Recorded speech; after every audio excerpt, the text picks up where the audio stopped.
మరి యొక్క నూతన దినాన్ని ప్రభు మనకు అనుగ్రహించినందుకు ప్రభుకు స్తోత్రములు. మార్నింగ్ కాన్ఫరెన్స్ 4651 రోజు చేరువచ్చిన పరిశుద్ధులందరికీ ప్రభు నామమున వందనాలు. కూడికను ప్రార్థనతో ప్రారంభించుకుందాం. మరి ప్రార్థన గుడిపాడు కాలనీ నుంచి వచ్చినటువంటి దేవుని సేవకులు తిమోతి బ్రదరు ప్రారంభ ప్రార్థన చేస్తారు. పరిశుద్ధుడా, ప్రేమ కలిగిన తండ్రి, దయాళుడు అయిన గొప్ప దేవ, మీ ఘనమైన శ్రేష్టమైన శక్తి కలిగిన పరిశుద్ధమైన నామమును బట్టి మా ప్రభు అయిన యేసుక్రీస్తు వారి పేరిట వందనములు, స్తోత్రములు చెల్లిస్తూ ఉన్నా. రాత్రి కాలమంతా నాయన మంచి విశ్రాంతిని మీరు మాకు ప్రసాదించి, అయ్యా తండ్రి, ఎక్కువ జామునే ఈ కాలములోనే మీ పాద సాన్నిధ్యానికి చేరడానికి నాయన మీ దాసులను ప్రేరేపించి, ప్రోత్సహించి, పురుకొల్పించి, అయా భారభరితమైన పరిచర్యను నాయన ఏర్పాటు చేసినందుకై కృతజ్ఞతలు చెల్లిస్తూ ఉన్నా. అయా ఈ పరిచర్యలో నాయన మీ బిడలముగా మేమందరంగా నాయన మీ పాదాలు చెంత చేరి కూడి నాయన మిమ్మల్ని స్మరించడానికి, అయా తండ్రి మీ నామమును నాయన స్తుతించి పూజించడానికి మీరు మాకు ఇచ్చిన ఈ మార్నింగ్ కాన్ఫరెన్స్ పరిచర్యను బట్టి మీకు కృతజ్ఞతలు చెల్లిస్తూ ఉన్నా. అయా పాటల ద్వారా, వాక్యం ద్వారాను, ప్రార్థన సహాయంతోనూ నాయన ఈ పరిచర్యను ప్రారంభిస్తూ ఉంటుండగా నా తండ్రి, మీరే మీ సన్నిధిని మాకు తోడుగా ఉంచండి అయ్యా. మీ ఆత్మను మా మీద ఉంచండి తండ్రి. అయా మా అందరితో మీరే మాట్లాడండి. మహిమకరంగా తండ్రి నాయన మీ రాజ్యమునకు సిద్ధపాటు కలిగించమని ప్రార్థిస్తున్నాను తండ్రి. మీరు రాబోతున్నారు తండ్రి. ఎత్తబడే సంఘములోను దేవదూతల క్రమం చొప్పున మేము అందరూ నాయన సిద్ధపడి ఉండడానికి మీ దయ చూపించి సహాయం చేయమని, మీ వాక్యం చేత మమ్మల్ని బలపరచమని, పరిచర్యను నాయన నడిపిస్తున్న మీ దాసులు మా ప్రియులు ఆదినారాయణ అంకుల్ని బట్టి కూడా స్తుతిస్తూ, ఈ పరిచర్య అంతా నాయన క్రమంగాను మర్యాదగాను మీ గొప్ప ఘననామమునకు మహిమకరమైనట్లుగా జరిగించి సహాయం చేయమని మా ప్రభు అయిన యేసుక్రీస్తు వారి శ్రేష్టమైన నామములోనే ప్రార్థన చేసి ఈ పరిచర్యను ప్రారంభిస్తూ ఉన్నాను తండ్రి. ఆమేన్. వందనాలు వందనాలు. వందనాలు. మరి రేణుగుంట నుంచి పాల్ బ్రదర్ ఉన్నారు మన మధ్య. ఒక కీర్తన 2 లేదా 3 చరణాలు పాడి వినిపిస్తారు. వందనాలు అంకుల్. వందనాలు. అందరికీ యేసుక్రీస్తు నామములో నా హృదయపూర్వక వందనాలు తెలియజేస్తున్నాను. నన్ను నీవలె నిర్మించినను కోల్పోతి దేవా నీ రూపమును, హేయ క్రియలతో సిలువేసినను నాపై నీ కృపను తొలగించవెందుకు. నిన్ను బాధించిన భరించితివా, నా పాపం జ్ఞాపకమే రాలేదా. నిన్ను బాధించిన భరించితివా, నా పాపం జ్ఞాపకమే రాలేదా. నన్ను నీవలె నిర్మించినను కోల్పోతి దేవా నీ రూపమును, హేయ క్రియలతో సిలువేసినను నాపై నీ కృపను తొలగించవెందుకు. ఎరిగి ఎరిగి చెడిపోతిని, తెలిసి తెలివిగా తప్పిపోతిని. ఎరిగి ఎరిగి చెడిపోతిని, తెలిసి తెలివిగా తప్పిపోతిని. బ్రతికున్న శవమునై నేనుంటిని, అహము ముదిరి పడి లేవలేకపోతిని. బ్రతికున్న శవమునై నేనుంటిని, అహము ముదిరి పడి లేవలేకపోతిని. నన్ను నీవలె నిర్మించినను కోల్పోతి దేవా నీ రూపమును. హేయ క్రియలతో సిలువేసినను నాపై నీ కృపను తొలగించవెందుకు. భయభక్తులు లేని వెర్రివాడనై కుంపటి ఒడిలో పెట్టుకుంటిని. భయభక్తులు లేని వెర్రివాడినై కుంపటి ఒడిలో పెట్టుకుంటిని. ఒక్క పూట కోటికై ఆశపడితిని. వ్యభిచారినై వెక్కి వెక్కి ఏడ్చుచుంటిని. ఒక్క పూట కోటికై ఆశపడితిని. వ్యభిచారినై వెక్కి వెక్కి ఏడ్చుచుంటిని. నన్ను నీవలె నిర్మించినను కోల్పోతి దేవా నీ రూపమును. హేయ క్రియలతో సిలువేసినను నాపై నీ కృపను తొలగించవెందుకు. అంకుల్ వందనాలు అంకుల్, అందరికీ వందనాలు. వందనాలు. సెకండ్ పాట పాడిన సోదరులకు వందనాలు. ఇప్పుడు వాక్యం అందించడానికి మన మధ్య పాల్ అగస్టిన్ గారు ఉన్నారు. ఇంగ్లీష్ లో వాక్యం అందిస్తుండగా తెలుగులో దాన్ని అనువాదం చేయడానికి జంగా సుధాకర్ బాబు మాటూరు నుంచి ఉన్నారు. అందుకంటే ముఖ్యంగా దేవుని సహాయం కోరుతూ ప్రార్థన చేసుకుందాం. మరి మన మధ్య మోషే మృత్యుంజయ దేవుని సేవకులు సహోదరులు ఉన్నారు. మృత్యుంజయ గారు దేవుని వాక్యం కొరకు ప్రార్థన చేస్తారు. ఓకే అంకుల్, ప్రార్థన చేసుకుందాం. పరిశుద్ధులైన మా ప్రియ తండ్రి, పరలోకమందున్న మా గొప్ప తండ్రి, నీ పరిశుద్ధ ఘనమైన నామానికి స్తోత్రములు చెల్లిస్తూ ఉంటున్నాం. నా దేవ, ప్రతి ఉదయం ఈ రీతిగా నీ సత్యవాక్యాన్ని విని నేర్చుకోవడానికి, బలపడడానికి, నీ దయలో సాగడానికి ఇస్తున్న ఈ భాగ్యాన్ని బట్టి స్తోత్రములు. ఈ దినం కూడా ప్రభా నీ దాసులు నీ వాక్యాన్ని బయలుపరచడానికి సిద్ధంగా ఉండగా మీరే తండ్రి నీ ఆత్మ ద్వారా మా అందరికీ కావాల్సినది మాట్లాడండి, మాకు నేర్పించండి, నీ దయలో సాగడానికి కృప చూపండి. ఈ ఉదయకాలంలో నీ పాద సన్నిధిలో మేము సాగడానికి ఎంతో ధన్యులని సంతోషిస్తున్నాం. ప్రారంభం నుండి చివరి వరకు మీరు అధ్యక్షులు వహించండి. పాటల ద్వారా మహిమ పొందారు దేవా, నీకు స్తోత్రములు. వాక్యం ద్వారా మహిమ పొందండి, మాకు నేర్పించండి, ఏ డిస్టర్బ్ లేకుండా కృప చూపండి. యేసు క్రీస్తు ఘనమైన నామములో స్తుతించి అడిగి వేడుకొని పొందుకుంటున్నాము తండ్రి, ఆమేన్. ఆమేన్. వందనాలు అంకుల్. మరి ఇప్పుడు 4651 దినంలో మనకు వచ్చాం. కాబట్టి మనమందరము ఈరోజు నిర్ణయించినటువంటి ఏర్పాటు చేయబడిన దేవుని సేవకులు పాల్ అగస్టిన్ అన్న మనకు వాక్యాన్ని అందిస్తారు. తెలుగులో దానికి అనువాదం చేస్తారు మార్టూర్ నుంచి జంగా సుధాకర్ బాబు. సమయాన్ని వాళ్ళకి అప్పచెప్తున్నాను. వందనాలు బ్రదర్, వెల్కమ్. వందనాలు.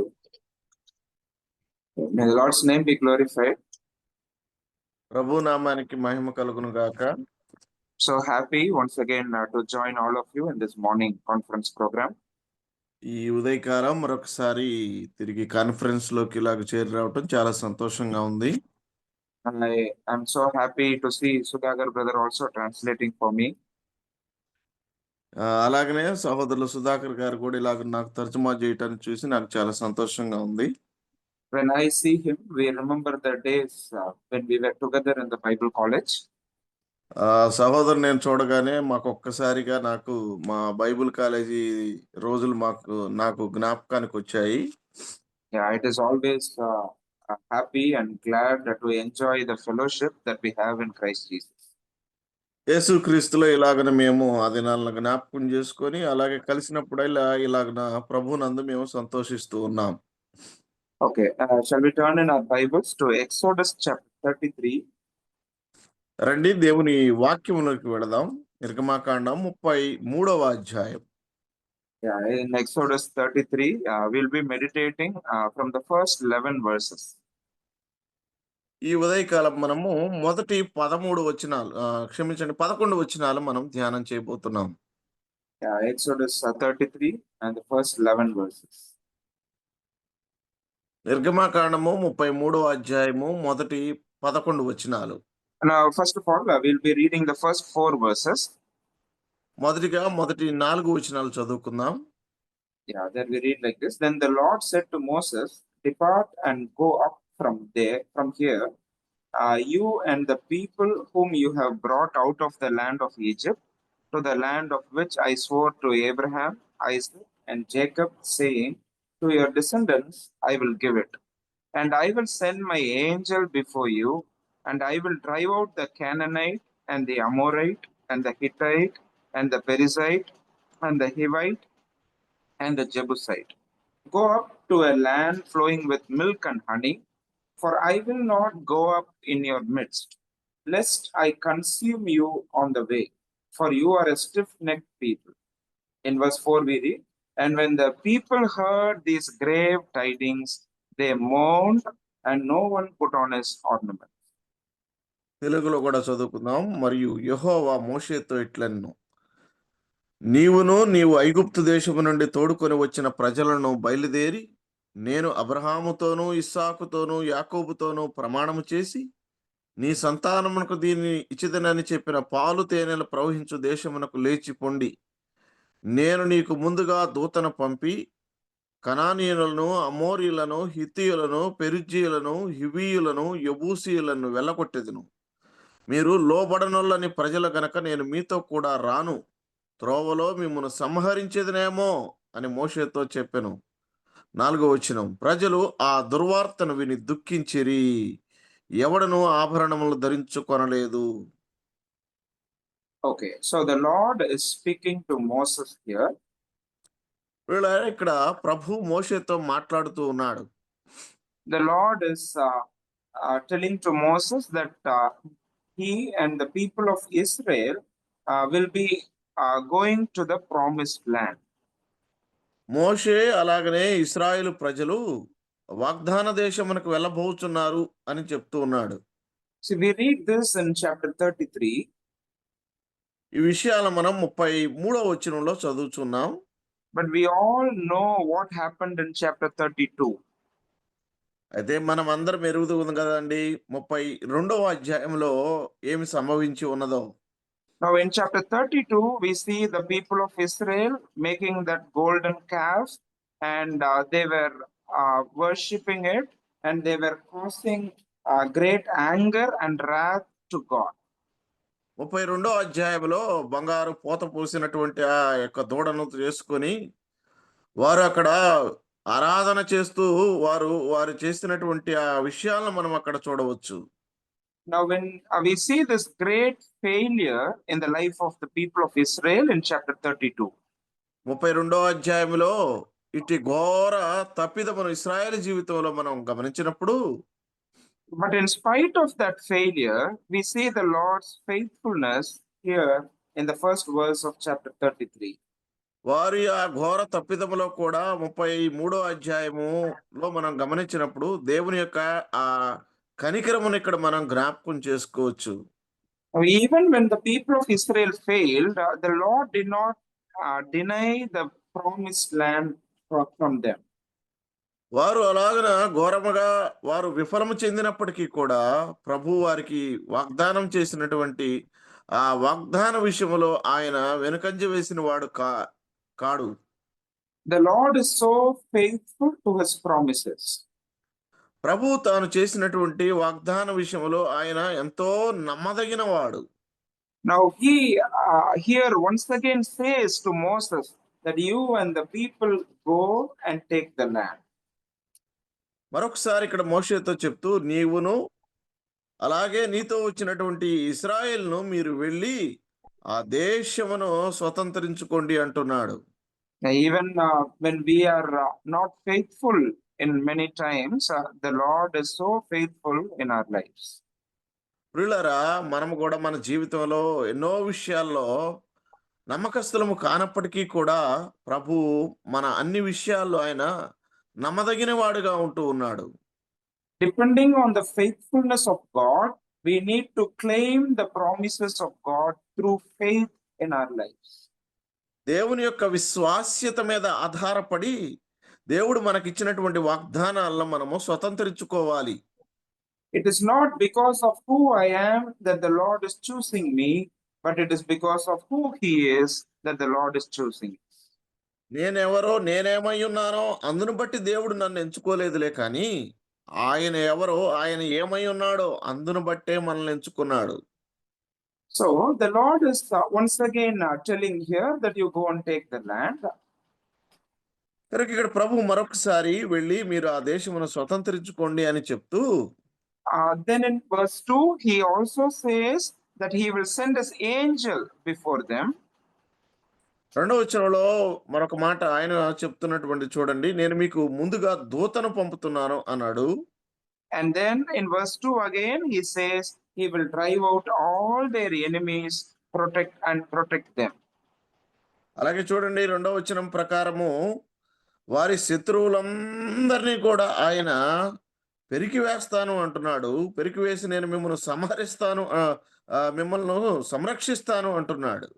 So these people were promised of God's provisions.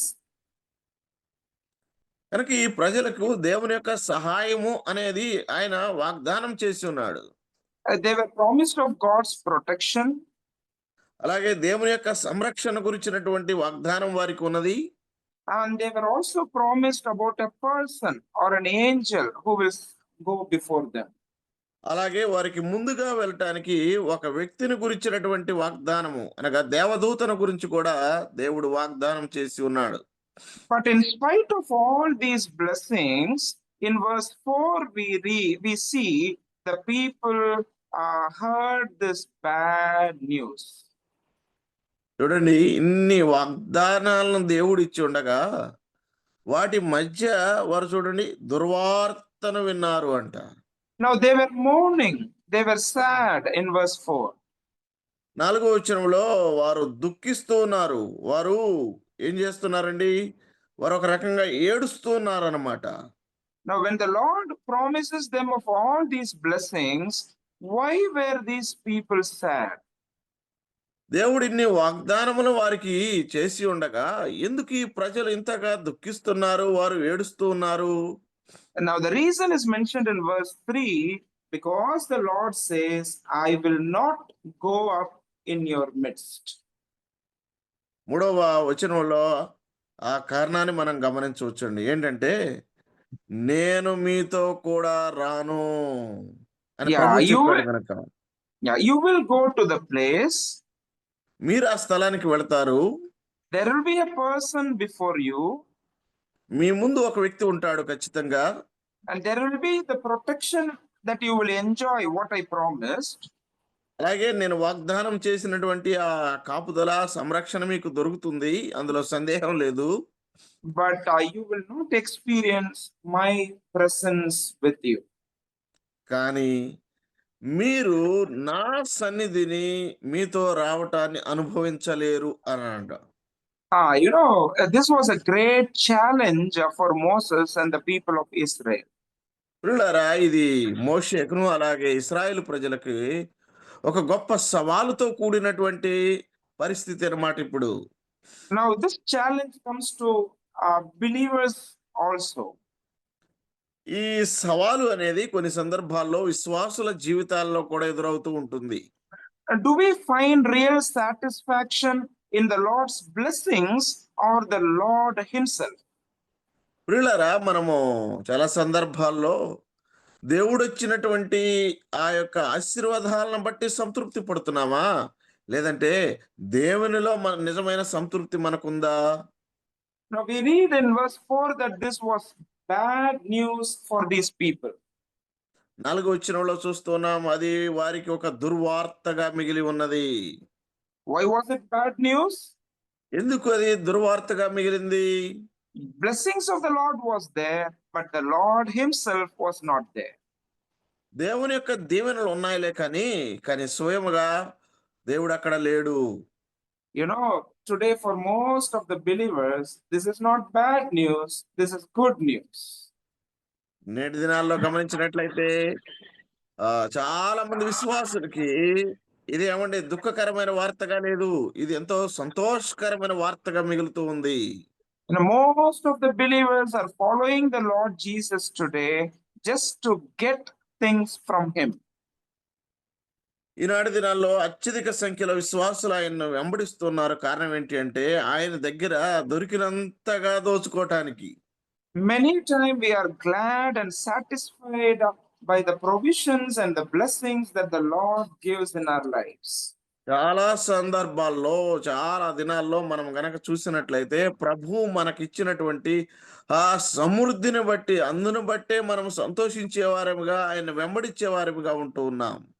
Dear brethren, what is that one thing that makes you the most satisfied?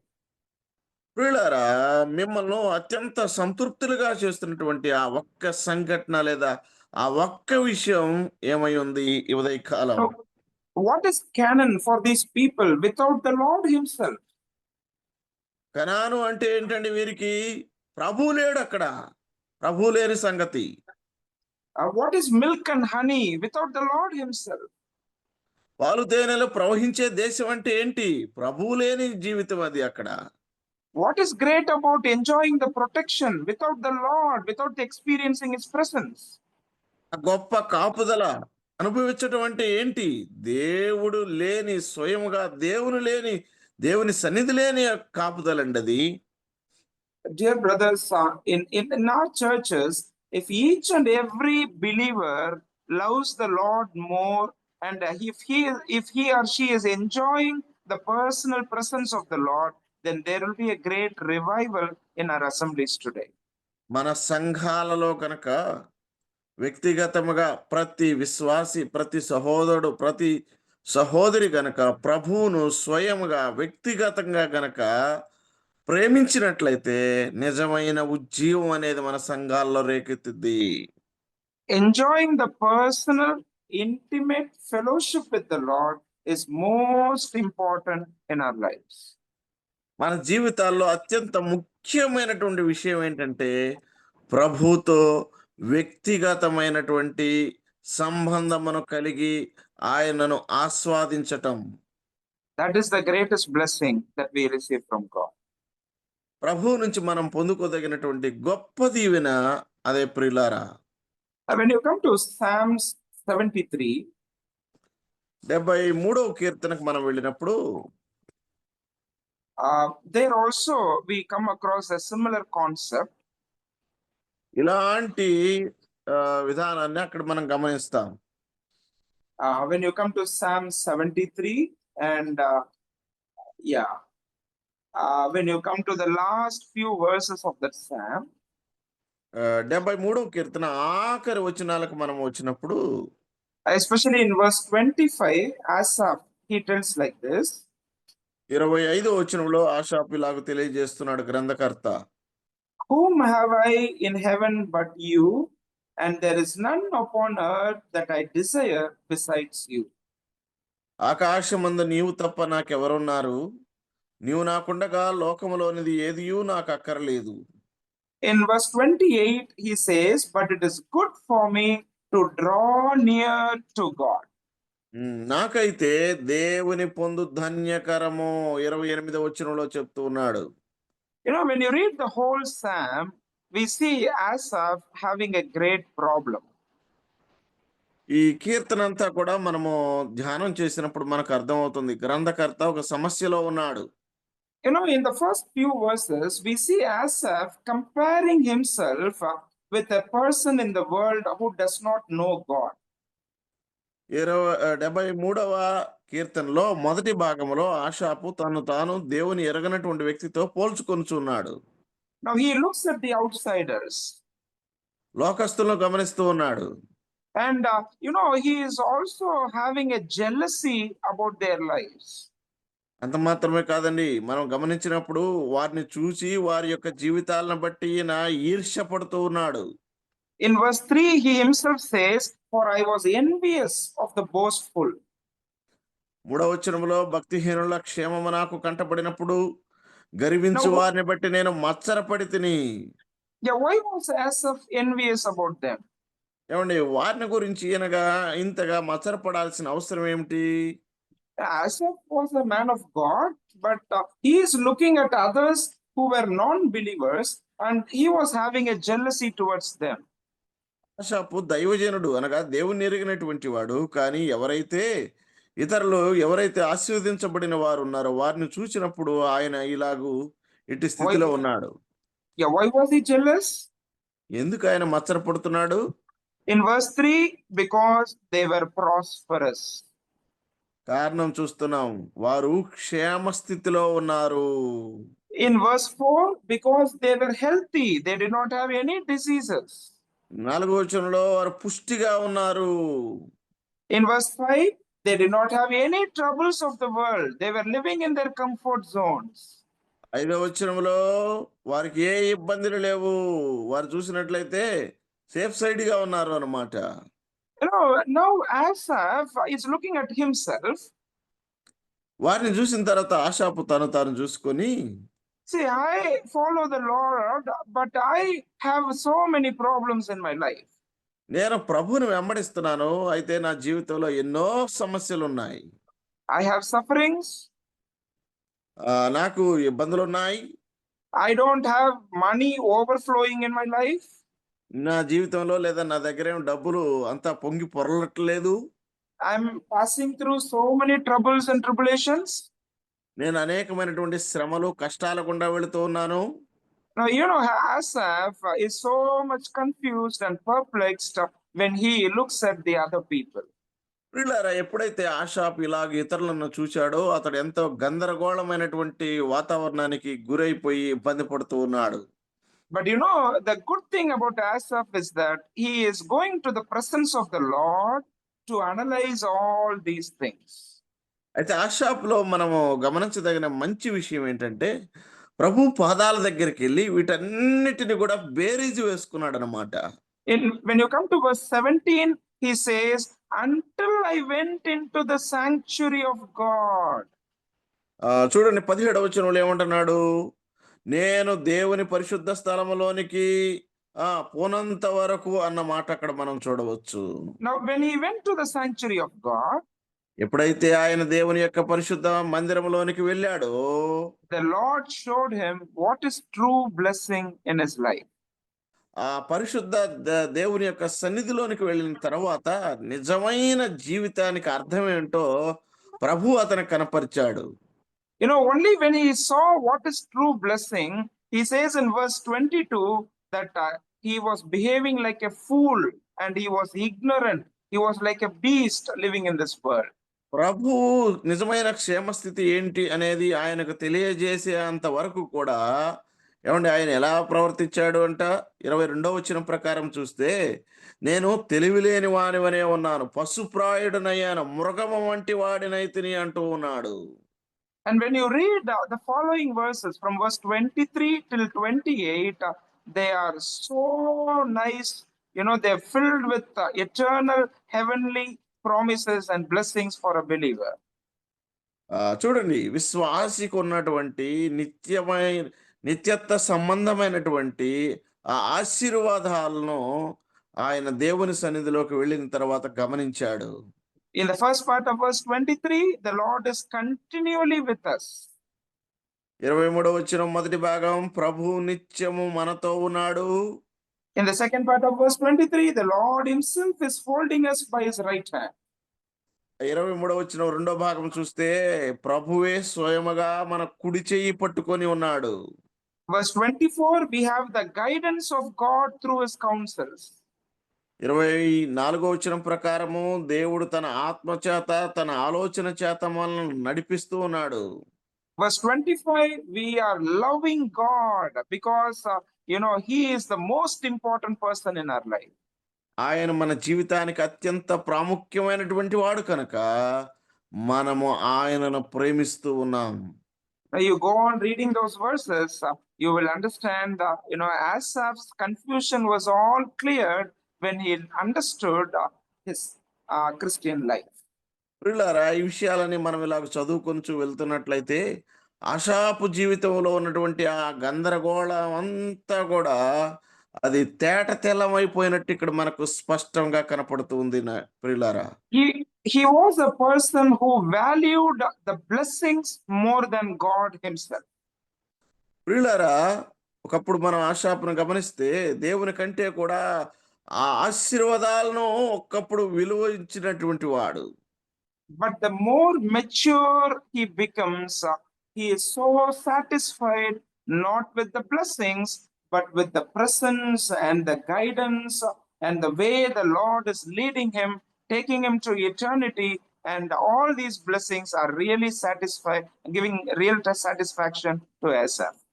కానీ ఎప్పుడైతే మారిపోయాడో, ఎప్పుడైతే దేవుని సన్నిధికి వెళ్ళాడో, దేవుని నడిపింపు, దేవుని యొక్క కృప కాపుదల, ఆయన తన చెయ్యి పట్టుకొని నడిపిస్తున్నటువంటి ఆ విషయాలతోనే తృప్తి పడ్డాడు, సంతోషిస్తూ ఉన్నాడు అన్నమాట. Now when you come again to Exodus 33, we see the same concept here also. నిర్గమాకాండం 33వ అధ్యాయానికి వచ్చినప్పుడు ప్రియులారా, అదే విషయాన్ని ఇక్కడ మనం గమనించగలం. These people were not satisfied with the blessings that God gave, but they wanted the Lord himself to be with them. ఈ ప్రజలు దేవుని యొక్క ఆశీర్వాదములతో తృప్తి పడలేదులే, కానీ ప్రభు తమతో రావాలని వారు ఆశపడుతూ ఉన్నారు. They were mourning in verse 4. 4వ వచనంలో వారు దుఃఖించారు. Yeah, so this morning time, dear brothers and sisters, let us keep this in our mind, that we should be persons who enjoy the presence of God, who enjoy the personal fellowship with God, and that should be one thing that is satisfying our souls. ప్రియ సహోదరి సహోదరులారా, ఈ ఉదయకాలం ప్రభు యొక్క ఆ వ్యక్తిగత సాన్నిధ్యాన్ని అనుభవించే వారిగా ఉండాలి. అంతేకాని దేవుని ఆశీర్వాదాలను, దేవుడిచ్చే దీవెనలు వాటిలో మాత్రమే తృప్తి పడే వారిగా మనం ఉండకూడదు. Okay, now when you read further from verse 4, మనం ముందుకు వెళ్ళినట్లయితే 4వ వచనం తర్వాత నుంచి we see these people taking out all the ornaments from them. ఈ ప్రజలు వారి యొద్ద ఉన్నటువంటి ఆభరణములన్నిటిని కూడా తీసివేయటాన్ని మనం గమనించవచ్చు. In fact, in verse 5, the Lord himself is telling that you take off your ornaments that I may know what to do to you. 5వ వచనంలో ప్రభువే చెప్తూ ఉన్నాడు, మీ దగ్గర ఉన్నటువంటి ఆ యొక్క ఆభరణములన్నిటిని మీరు తీసివేయండి, తీసివేసిన తర్వాత మీరు ఏం చేయాలో నేనే తెలియజేస్తానంటున్నాడు. This refers to true repentance in a believer's life. ప్రియులారా, ఇది విశ్వాస జీవితంలో నిజమైనటువంటి పశ్చాత్తాప మారు మనసుకు సూచనగా ఉంది అన్నమాట. We all know very clearly that what they were doing with these ornaments in the previous chapter. ఈ ఆభరణములతో వారు ఏం చేస్తున్నారు అన్న సంఘటన మనము ఇంతకు ముందు అధ్యాయంలో గమనించాం. Now, first of all, how did they have these ornaments? ప్రియులారా, అసలు మొట్టమొదటిగా ఆలోచన చేస్తే అసలు ఈ ఆభరణాలు వారికి ఎక్కడి నుంచి వచ్చాయి? We know when they came out of Egypt, it was God himself who gave them these ornaments. ఐగుప్తు నుండి వారు బయటకు వస్తున్నప్పుడు స్వయాన దేవుడే వారికి ఇచ్చాడనమాట, వారి చేత ఇప్పించాడు. But in in chapter 32, they used the same ornaments that God gave them to make an idol and cause anger towards God. దేవుడు వారికి ఇచ్చినటువంటి ఆభరణములను వారు ఒక పోత విగ్రహము చేసుకొని దేవుని కోపానికి వారు గురయ్యారు అన్నమాట. But now they are really realizing their sin that they did before God. అయితే ఇప్పుడు నిజంగా వారు దేవుని ఎదుట చేసినటువంటి ఆ పాపమును బట్టి పశ్చాత్తాపడి వారు చేసిన పాపాన్ని గుర్తిస్తున్నారు. Oh, we use these things that God gave to bring dishonor to God himself. ప్రియులారా, దేవుడు మనకిచ్చినటువంటి వీటిని మనము దేవుని నామానికి అవమానం తీసుకురావటానికి వీటిని ఉపయోగించుకున్నామని వారు గుర్తించారు. See, God is the owner of our life and we are all stewards of him. మన జీవితాలకు దేవుడు యజమాని అయి ఉన్నాడు, మనందరం కూడా కేవలము గృహ నిర్వాహకులు మాత్రమే. A steward does not own anything, but he possesses everything. ఒక గృహ నిర్వాహకుడు అంటే అర్థం ఏంటంటే అతడు దేన్ని కూడా సొంతం చేసుకోలేడు, కానీ వాటన్నిటినీ అతడు తన స్వాధీనంలో ఉంచుకుంటాడు. Now everything is given to the steward so that he brings great glory and honor to his owner. గృహ నిర్వాహకుడికి అంతా కూడా ఎందుకు ఇవ్వబడుతుందంటే దాన్ని వాడుకొని అతడు గొప్ప గౌరవాన్ని, ప్రతిష్టతను తన యజమానికి తీసుకుని వస్తాడు అని. But these people were using God-given resources to blaspheme his name. కానీ దేవుడిచ్చినటువంటి వనరులను ఆయన నామ దూషణ కొరకు వీరు అవి వాడుతూ ఉన్నారు. But the good thing that happens here is they realize their mistake, they realize their sin, and they truly repent by removing these ornaments here. కానీ ఇక్కడ జరిగినటువంటి మంచి సంఘటన ఏంటంటే మంచి మార్పును మనం గమనిస్తున్నాం. ఏంటది?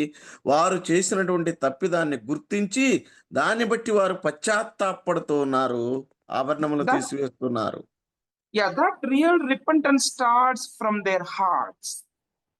ఈ నిజమైనటువంటి పశ్చాత్తాపం అనేది వారి హృదయములో నుండి వచ్చినది. Any believer who is more concerned about the glory of God, he will truly repent in his life. ఏ విశ్వాసి అయినా సరే, నిజ విశ్వాసి అయినట్లయితే దేవుని మహిమను గూర్చినటువంటి చింత అతని హృదయంలో కనుక ఉన్నట్లయితే అతనిలో నిజమైనటువంటి పశ్చాత్తాపం వస్తుంది. When the Holy Spirit starts dealing with your life, true separation, it leads to true separation. నిజమైనటువంటి విశ్వాస జీవితంలో పరిశుద్ధాత్మ దేవుడు కార్యం చేసినప్పుడు అతడు తాను చేస్తున్నటువంటి తప్పు నుండి ప్రత్యేకపరచబడతాడు అన్నమాట. The good thing is when you read in chapter 35, Exodus 35 and verse 22, these people are using these ornaments, they are all giving these ornaments as offering to the Lord. వీళ్ళారా, ఇక్కడ జరిగిన మంచి సంఘటన ఏమిటంటే 35వ అధ్యాయం 22వ వచనం ప్రకారము ఈ ప్రజలందరూ కూడా తమ ముక్కరలను, పోగులను, ఉంగరములు వీటన్నిటిని కూడా తీసుకొచ్చి దేవునికి అర్పణముగా తీసుకొచ్చారు. The same jewels later they were used to build the tabernacle for God. ఈ ఆభరణాలనే తర్వాత చూసినట్లయితే ప్రత్యక్ష గుడారము కట్టడానికై వారు వినియోగించారు. Dear brothers and sisters, God expects this confession and true repentance in each of our lives. వీళ్ళారా, నిజమైనటువంటి ఇలాంటి ఒప్పుకోలును, ఇలాంటి పశ్చాత్తాపాన్ని దేవుడు మన నుండి ఎదురు చూస్తూ ఉన్నాడు. How faithful are we in exercising our stewardship to God? మన గృహ నిర్వాహక బాధ్యతను దేవుని ఎడల నిర్వర్తించేటువంటి విషయంలో మనం ఎంత నమ్మదగిన వారము అని ఆయన గమనిస్తూ ఉన్నాడు. Now all that we have, we know that it does not belong to us, it is given to us by God. మనకున్న అన్నీ కూడా, మనకున్న సమస్తము కూడా అది మనది కాదండి, అది మనకు ఆయన ఇచ్చాడు అని మనం ఎరుగుదుము. But it is the Lord's desire that we use all these resources to the glory of God. ప్రభు యొక్క కోరిక ఏంటంటే మనకు దేవుడిచ్చినటువంటి వనరులన్నిటినీ కూడా ఆయన మహిమ కొరకు మనం వాడాలి అన్నదే. If we are not faithful in certain areas, this is the time for us to repent and start using all these things for His glory. కొన్ని విషయాల్లో ఒకవేళ మనం గనక నమ్మదగిన వారముగా లేనట్లయితే వాటిని సరి చేసుకొని తిరిగి పునః ప్రారంభించుకొని నమ్మకత్వం విషయంలో పునః ప్రారంభమై అవ్వాల్సినటువంటి సమయం ఇప్పుడు ఆసన్నమైనది. Are you a person who is concerned about the glory of God? దేవుని యొక్క మహిమను గురించినటువంటి చింత నీకున్నదా ఈ ఉదయకాలం? Are you so concerned about the condition of the churches today? నేటి మన సంఘాల పరిస్థితిని బట్టి నీకు చింత, వేదన ఉన్నదా? Do you really desire a great revival among the assemblies today? నేటి మన సంఘాల్లో నిజమైనటువంటి ఉజ్జీవాన్ని గురించినటువంటి ఆ చింతన నీకుందా? Then keep this in your mind. The true confession and repentance starts from me. Only then there can be a revival in my church. గుర్తుంచుకోండి ప్రియులారా, నిజమైనటువంటి ఉజ్జీవం అనేది నా సంఘంలో ఎప్పుడు ఏర్పడిద్దంటే అది మొట్టమొదటిగా నాతోనే ప్రారంభమవుతుంది. నేను పశ్చాత్తాపపడి దేవుని వైపు తిరిగినప్పుడు మాత్రమే అది ప్రారంభమవుతుంది. We are stewards of the life that God has given us. దేవుడు మనకిచ్చినటువంటి జీవితానికి మనము గృహ నిర్వాహకులము అని గుర్తుపెట్టుకోండి. We are stewards of the time that the Lord has given us. దేవుడు మనకిచ్చినటువంటి సమయాన్ని విషయంలో కూడా మనం గృహ నిర్వాహకులము. We are stewards of the precious gospel that the Lord has entrusted into us. ప్రభు మన భుజాల మీద పెట్టినటువంటి సువార్త విషయంలో కూడా మనం బాధ్యతదారులము. We are stewards of the spiritual gifts that He gave us. అలాగే ఆయన మనకిచ్చినటువంటి తలాంతుల విషయంలో కూడా మనమే బాధ్యులము ప్రియులారా. Now, whatever talents, skills, abilities, gifts that you have, everything has come from God. ఏ తలాంతులైనా, ఏ నైపుణ్యతైనా, ఏ తెలివితేటలైనా సరే అన్నీ కూడా దేవుని యొద్ద నుండి మనకు వచ్చినవే. But it is our responsibility to use all this to glorify God alone. అయితే మన బాధ్యత ఏంటంటే వాటన్నిటినీ కూడా ప్రభు కొరకు వాడి ప్రభు నామానికి మహిమ తీసుకురావటమే. May the Lord convict us and bring that real repentance. May we think of places where we have fallen and just start repenting and start living a truly faithful life for God. మనం ఎక్కడ పడిపోయామో అట్టి స్థానాన్ని ప్రభు మనకు కనపరిచి అక్కడ మనం పశ్చాత్తాపడి ఆయన వైపు తిరిగి ఆయన మీద ఆధారపడి ముందుకెళ్ళటానికి ప్రభు మనకు సహాయం చేయునుగాక.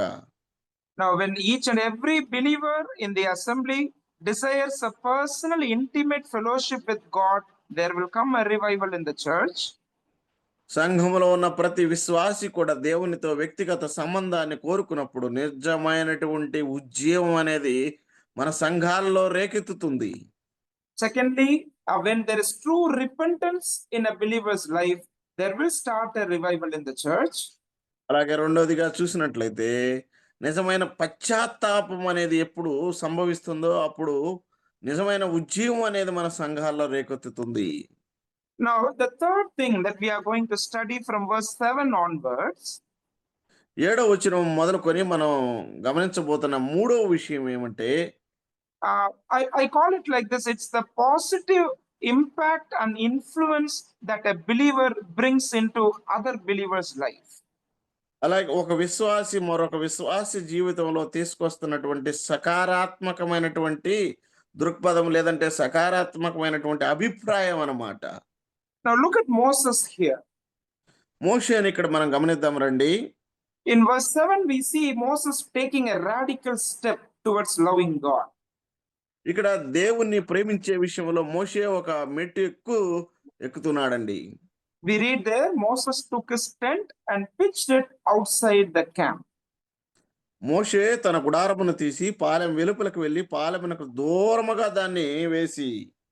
Now, when all the people saw Moses doing this, they were influenced greatly to love the Lord. మోషే ఇటు పని చేస్తూ ఉండగా ప్రజలందరూ చూచి వారు మరింతగా దేవుని ప్రేమించటం ప్రారంభించారండి. When he rose and went, the people also rose. ఆయన లేచి వెళ్ళినప్పుడు ప్రజలు కూడా లేచి వెళ్ళారు. When he went there to hear from the Lord, the people were worshiping here. ఆయన వెళ్ళి దేవుని యొక్క స్వరమును వినటానికి వెళ్ళినప్పుడు ప్రజలు ఇక్కడ ఆరాధిస్తూ ఉన్నారు దేవుణ్ణి. Yeah, when you come to verse 8 also, we read, so it was whenever Moses went out to the tabernacle that all the people rose and each man stood at his tent door and watched Moses until he had gone into the tabernacle. మోషే ఆ గుడారమునకు వెళ్ళినప్పుడు ప్రజలందరూ లేచి ప్రతివాడును తన గుడారపు ద్వారమందు నిలచి అతడు ఆ గుడారములోనికి పోవు వరకు అతని వెనక తట్టు నిదానించి చూచుచూ ఉండెను. And in verse 10 we see, when the people saw the pillar of cloud, all the people rose and worshipped, each man in his tent door. 10వ వచనములో ప్రజలందరూ ఆ మేఘస్తంభము ఆ గుడారపు ద్వారమున నిలుచుట చూచి లేచి ప్రతివాడును తన గుడారపు ద్వారమందు నమస్కారము చేయుచూ ఉండిరి. See, this is the kind of impact and influence that Moses had in the lives of these people of Israel. వీళ్ళారా ఇలాంటి ఒక రకమైనటువంటి ముద్రను మోషే గురించి ప్రజల జీవితాల్లో ఆయన వేయగలిగాడు. This is the purpose of church gathering today. సంఘాలు కూడుకోవటం వెనక ఉన్నటువంటి ఉద్దేశం ఇది. సంఘముగా See, whenever we gather together, మనం ఎప్పుడు ఇలాగన కలిసి వచ్చినప్పటికీ సంఘముగా, when we look at other lives, ఇతరుల జీవితాలను మనం గమనించినప్పుడు we should be stirred up, we should be encouraged and motivated to love God and to live for Him. వారి జీవితాల ద్వారా మనము పురుకొల్పబడాలి. మన యొక్క విశ్వాస జీవితము అది రెట్టింపవ్వాలి. ఉత్సాహం మన విశ్వాస జీవితంలో. The sad thing is today we lack such examples in our assemblies. కానీ విచారించదగ్గ విషయం ఏంటంటే అలాంటి మాదిరికరమైనటువంటి భక్తులు, మాదిరికరమైన సంఘటనలు నేడు మనము చూడలేకపోతున్నాం, అరుదుగా ఉన్నాయి. See, we read about the purpose of church gathering in Hebrews chapter 10. హెబ్రీయులకు రాసిన పత్రిక 10వ అధ్యాయంలో మనం ఎందుకు సమాజముగా కూడి రావాలి అని తెలియజేస్తున్నాడు. When you turn to Hebrews 10 verses 24 and 25. హెబ్రీయులకు రాసిన పత్రిక 10వ అధ్యాయం 24, 25 వచనాలను గమనించినప్పుడు Now in verse 25, read, please read. 24 and 25, 24, 25 చదువుకుందాం. కొందరు మానుకొనుచున్నట్టుగా సమాజముగా కూడట మానక ఒకరినొకడు హెచ్చరించుచు ఆ దినము సమీపించుట మీరు చూచిన కొలది మరెక్కువగా అలాగు చేయుచు ప్రేమ చూపుటకును సత్కార్యము చేయుటకును ఒకరినొకడు పురికొల్పవలనని ఆలోచింతుము. In 25 the writer says, do not forsake the assembling of the church. సంఘముగా లేదా సమాజముగా కూడుట మానకండి అంటున్నాడు. Why? కారణం ఏంటి? In 24 he says, let us consider one another to stir up love and good works. ప్రేమ చూపుటకును సత్కార్యములు చేయుటకును ఒకరినొకడు పురికొల్పుకోవాలి. Whenever we gather together, we should be stirred up towards love and good works. వీళ్ళరా మనం ఎప్పుడు ఇలాగున సమాజముగా అనగా సంఘముగా కూడి వచ్చినప్పటికీ ఏం చేయాలి? ప్రేమ చూపించాలి, సత్కారం చేయటానికి పురుకొల్పుకోవాలి ఒకరినొకరం. And in verse 25 he talks about exhorting one another. 25వ వచనంలో చూడండి, ఒకరినొకడు హెచ్చరించుకోవాలి అంటున్నాడు. Now why this exhorting one another? ఎందుకు ఇలాగ మనం ఒకరినొకరు హెచ్చరించుకోవాలి? Because each and every believer's life should be aligned back to the will of God. ఎందుకంటే ప్రతి విశ్వాసి యొక్క జీవితం కూడా దేవుని చిత్తముతో ముడిపడాలి. This is the thing that God expects whenever we gather together. మనము సమాజముగా కూడి వచ్చిన ప్రతిసారి కూడా ఇది జరగాలని దేవుడు ఆశపడుతున్నాడు. The witnessing life that we live should impact other believers. మన సాక్ష్యార్థమైనటువంటి జీవితం ఇతరులను పురుకొల్పేదిగా ఉండాలి. Every aspect of your life should reveal Christ to others. నీ జీవితంలో ప్రతి అణువు కూడా క్రీస్తును కనపరిచేదిగా ఉండాలి, ప్రతి భాగం కూడా. When people look at you, they should learn purity from your life. ప్రజలు నిన్ను చూసినప్పుడు వారు పరిశుద్ధతను నీ జీవితం నుండి వారు నేర్చుకోవాలి. When people look at you, they should look at a life that is devoid of the love of money. ప్రియులారా, వారు నిన్ను చూసినప్పుడు అయ్యో వీరి దగ్గర ఇదిగో ధనమును గురించినటువంటి ప్రేమ లేదు అనేది గమనించగలగాలి.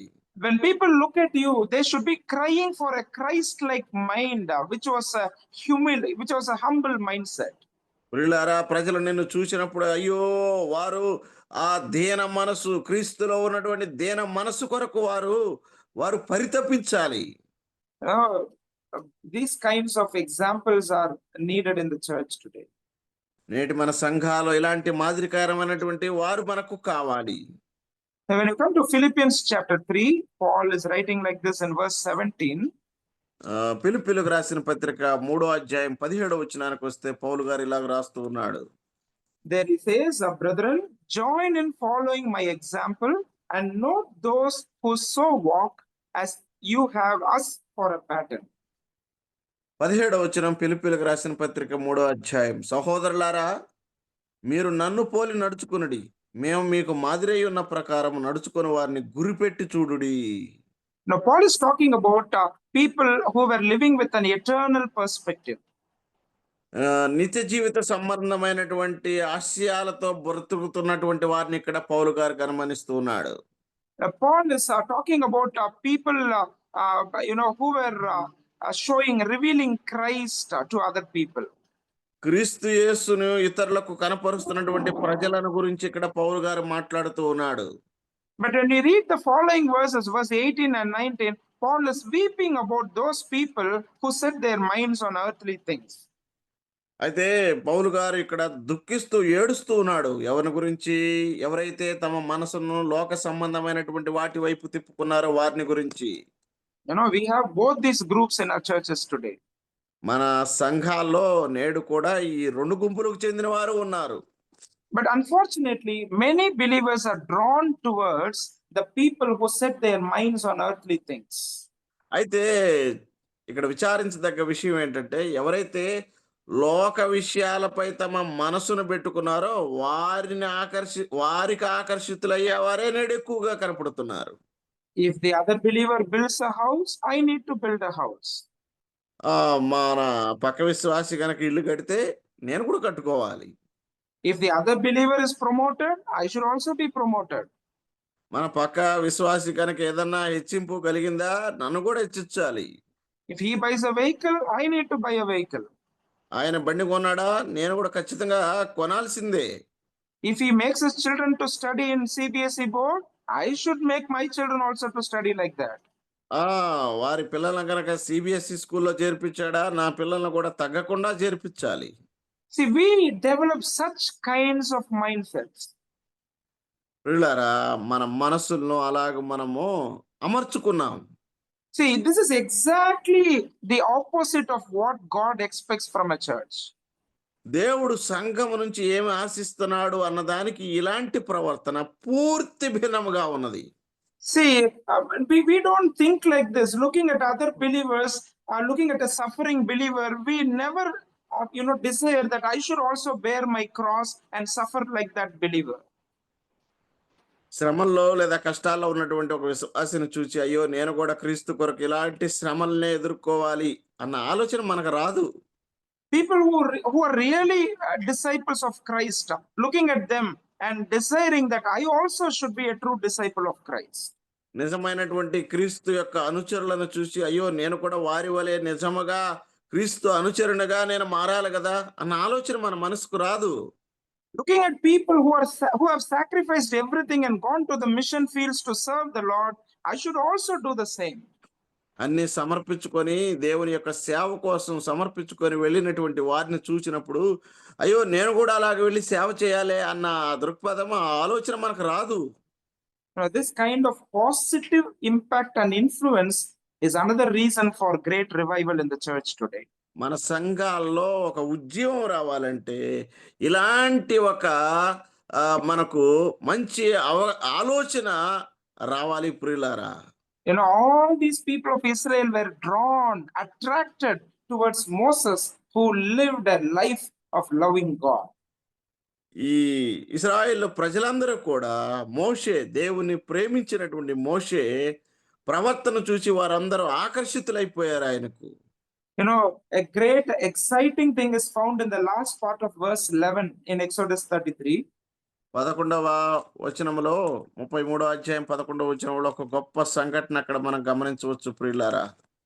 Moses, after talking with God, he comes back. మోషే దేవునితో మాట్లాడిన తర్వాత తిరిగి వచ్చాడు. But there is one person who is not leaving the tent. అయితే ఆ గుడారాన్ని విడవనటువంటి ఒక్క వ్యక్తిని మనం అక్కడ గమనించవచ్చు ప్రియులారా. Who was that person? ఎవరా వ్యక్తి? It is Joshua. ఎవరండి ఆయన? యెహోషువ. Look at the last part of verse 11. But his servant Joshua, the son of Nun, a young man, did not depart from the tabernacle. అతని పరిచారకుడును నూను కుమారుడైన యెహోషువ అను యవనస్తుడు గుడారములో నుండి వెలుపలికి రాలేదు. He was, so much attracted by the life of Moses. Now he desires that the Lord who spoke with Moses has to speak with me also. మోషే జీవితానికి అత్యంత ఆకర్షితుడైపోయాడండి. యెహోషువ. మోషేతో మాట్లాడిన ప్రభువు నాతో కూడా మాట్లాడాలి అని అతడు గుడారమును విడవట్లేదు. Even if Moses leaves, I'm not going to leave the presence of God. మోషే ఒకవేళ విడిచి వెళ్ళినప్పటికీ కూడా నేను విడవను దేవుని సన్నిధిని అని అతడు అక్కడే భీష్మించుకొని కూర్చున్నాడు. You know, that's what raised him up as a great spiritual leader of the people of Israel. ఆ అనుభవమే కదండి అతను ఇశ్రాయేలుకు ఒక గొప్ప ఆత్మీయ నాయకునిగా తీసుకొచ్చినటువంటిది. You know, this kind of personal mentoring is the need of the hour in our assemblies today. ఈ విధముగా వ్యక్తిగతంగా ఒక్కొక్కరిని పురికొలిపి ప్రోత్సహించేటువంటి అవసరత నేటి మన సంఘాలకు ఎంతైనా అధికంగా కనపడుతూ ఉంది. Looking at the people who come to our churches, మన సంఘాలకు వచ్చినటువంటి ప్రజలను మనం చూచినప్పుడు discovering their spiritual gifts, వారిలో ఉన్నటువంటి కృపావరాలను మనం కనుగొని providing appropriate opportunities for them to exercise their gifts, వారికి ఉన్నటువంటి ఆ తలాంతులను వాడుకోవటానికి సక్రమమైనటువంటి అవకాశాలను మనం వారికి కల్పిస్తూ backing them up, encouraging them, and placing them where they fit in God's program. వారి వెనక ఉండి పురుకొల్పి వారు ఏ పనికైతే సరిపోతారో దాన్ని మనం గుర్తించి వారికి అప్పచెప్పినప్పుడు, if you are a person who is doing this, I challenge that true revival is very close to your church. ప్రియులారా, మీరు గనక అలా చేస్తున్నట్లయితే ఖచ్చితంగా మీ సంఘం ఉజ్జీవానికి దగ్గరగా ఉందని నేను మీకు సవాల్ విసురుతున్నాను. అలాగ చేస్తే మీరు అట్లా మార్పు May the Lord వస్తుంది. talk to us. ప్రభు మనతో ఈ విషయాలను బట్టి మనతో మాట్లాడును గాక. We were looking at 3 or 4 things today. ఈ ఉదయకాలం మనం 3-4 విషయాలను ఇక్కడ మనం చర్చించుకున్నాం. Let us be believers who are really satisfied with that personal, intimate fellowship with the Lord. దేవునితో అన్యోన్యమైనటువంటి సహవాస సంబంధంతో తృప్తి చెందేటువంటి వారిగా మనం ఉందాం.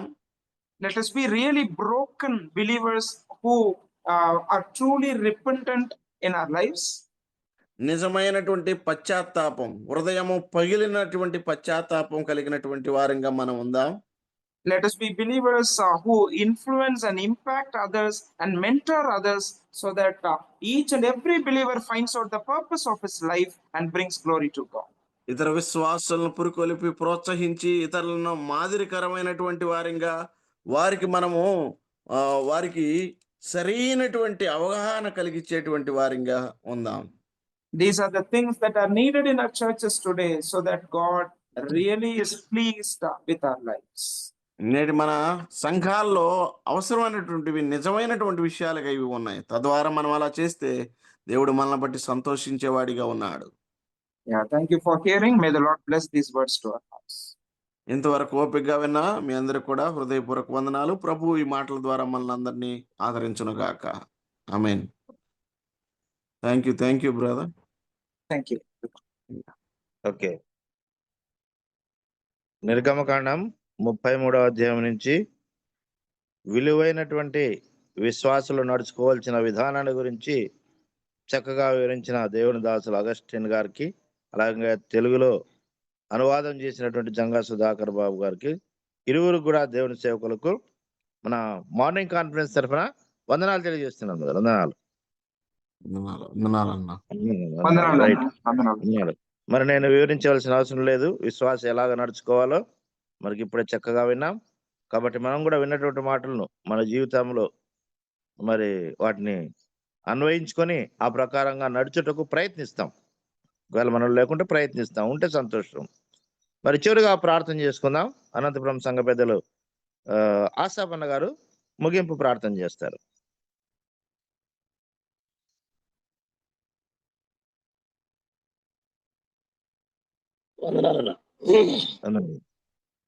ప్రేమ నమ్మకమైన మా దేవా, నీకు స్తోత్రాలు వందనాలు చెల్లిస్తున్నాం. ఆశ్చర్యకరుడా, అద్భుతకరుడా, నీకు వందనాలు. మా జీవితాల్లో మరొక దినాన్ని పొడిగించి మేము ఈ విధంగా జూమ్ కార్యక్రమంలో చేరి నేను స్తుతించడానికి, కొనియాడడానికి మీరు ఇచ్చిన శ్రేష్టమైన ధనకరమైన ఆధిక్యతను బట్టి, ఆయుష్ను బట్టి నీకు స్తోత్రాలు చెల్లిస్తున్నాం. అంతేకాదు మీ దాసుని ద్వారా నాయన మీరు మాతో మాట్లాడిన మాటలు బట్టి స్తోత్రాలు. ఇశ్రాయేలు జీవితంలో నుంచి నేర్పిన పాఠాలు బట్టి నీకు స్తోత్రాలు. ఆశాపు జీవితంలో నుంచి నేర్పిన ఆయన పాఠాలు బట్టి నీకు స్తోత్రాలు చెల్లిస్తున్నాం. ఆయన మేము సంపూర్ణంగా ఎత్తుకొని నీ మీద ఆనుకొని ఆధారపడి మా జీవితాల్లో నీ కొరకు జీవించడానికి నీ కృప అనుగ్రహించమని దయపాలింపు చేసినమని వేడుకుంటున్నాం. నీ మాటలు మా హృదయాల్లో ఫలించినట్లు కృషించి వేడుకుంటున్నాం. వాక్యమైన మీ దాసుని బట్టి నీకు వందనాలు, ట్రాన్స్లేట్ చేసిన దాసుని బట్టి వందనం స్తోత్రం చెల్లిస్తున్నాం. ఇదనమంతా నీ సన్నిధి మీ కాపుదల మాకు దాయిచ్చమని ఏస్తున్నాం అడిగి వేడుకుంటున్నాము స్వామి. ఆమేన్. ఆమేన్. ఆమేన్. వందనాలన్నా.